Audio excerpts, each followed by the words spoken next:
Oi, gente, somos estudantes de biomedicina aqui da IMB. Eu sou a Isabela, essa é a Érica, a Maria, a Letícia e a Isa. E no episódio de hoje do Pode Analisar, a gente vai falar sobre imunoterapia com ênfase na vacina do câncer. E para começar, a Isabela vai explicar um pouco pra gente o que é o câncer. Bom, o câncer é o nome dado a um conjunto de várias doenças que se caracterizam pelo crescimento e multiplicação anormal e descontrolado de células. Isso ocorre devido a uma mutação genética, uma alteração no DNA da célula.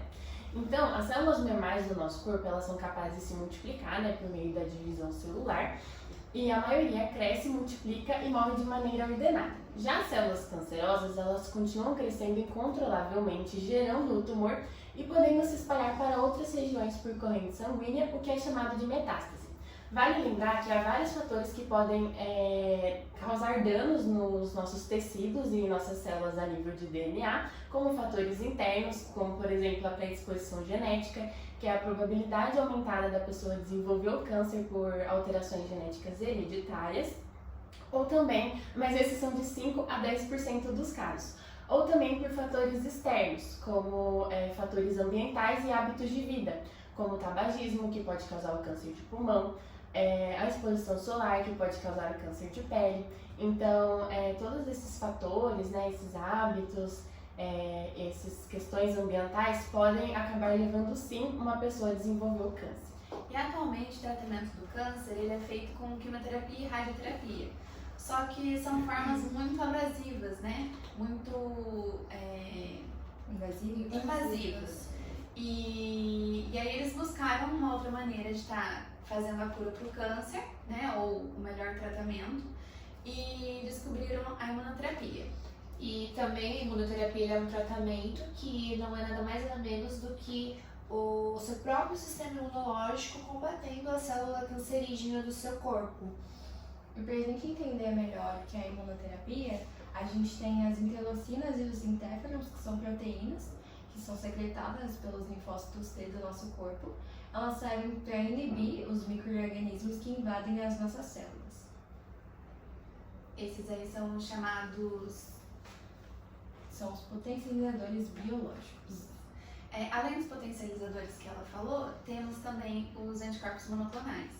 Anticorpos monoclonais são proteínas que se ligam às antígenos das células cancerígenas. Então, elas são bem mais assertivas, elas vão buscar exatamente aquilo que está contaminado.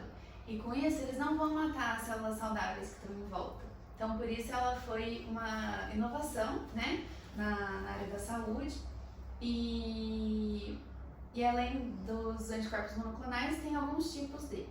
Tem o anticorpo imunoconjugado, que ele circula pelo corpo até se encontrar com o antígeno-alvo, e ele é um anticorpo que ele não combate as células saudáveis, ele combate diretamente a célula cancerígena. Sendo assim, ele caminha junto com a quimio com a rádio, e sendo assim, ele não mata, não é que não mata, ele não prejudica as células saudáveis do seu corpo. Eu gostaria de acrescentar também que os anticorpos monoclonais, eles funcionam ativando a apoptose, iniciando a apoptose na célula. E isso através de ativadores de citotoxicidade da célula, que faz com que a célula-alvo fique cheia de anticorpos em volta e aí o sistema sabe exatamente o que atacar. E também temos os anticorpos monoclonais específicos, que eles são 2 anticorpos, que significa que eles são divididos, e eles se ligam a 2 antígenos para combater as células cancerígenas e aumentar o sistema imunológico da pessoa e tudo mais. Também temos os anticorpos monoclonais recombinantes, que são diferentes do que a Isabela explicou. Eles agem sozinhos, ele não precisa de medicamento ou outra terapia junto, e ele age de forma sozinha. Bom, nós temos também os inibidores de checkpoint. O princípio da estratégia dos inibidores de checkpoint é ativar as respostas imunes contra os tumores através do bloqueio dos sinais inibitórios para linfócitos, removendo assim as interrupções na resposta imune.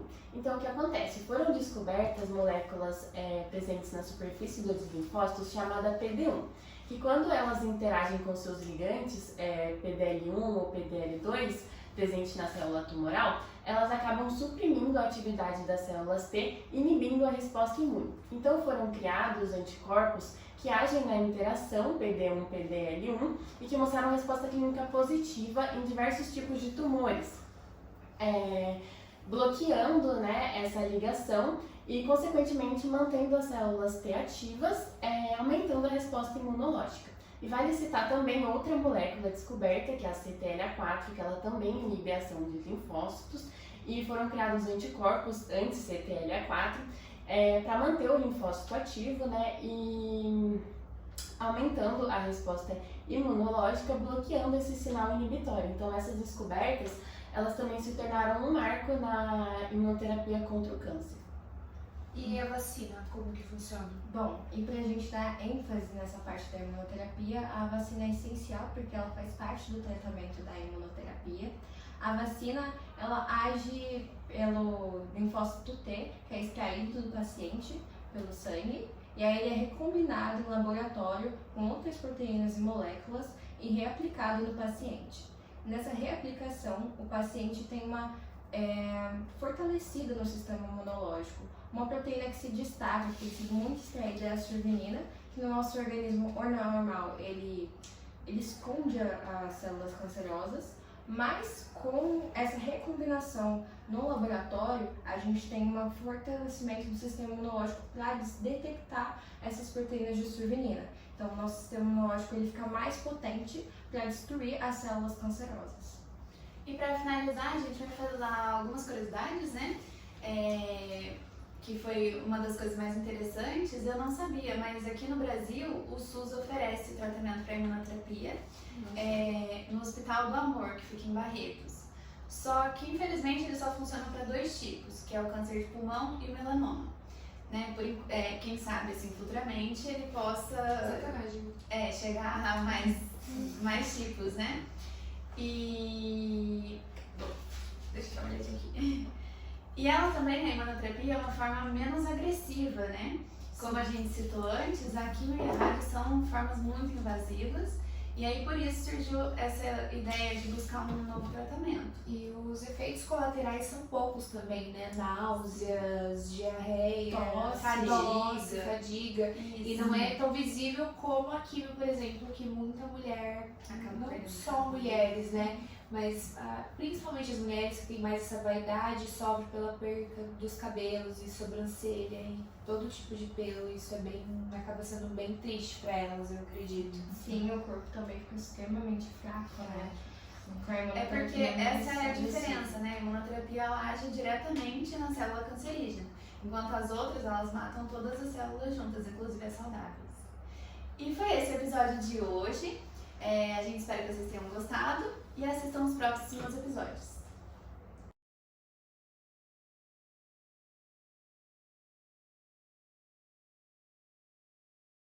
Acho que rolou. Eu acho que foi. Eu não aguentei. Teve uma hora que eu olhei pra cara dela, ela tava com o olho tipo. Gente, o que é esse negócio que tá miando?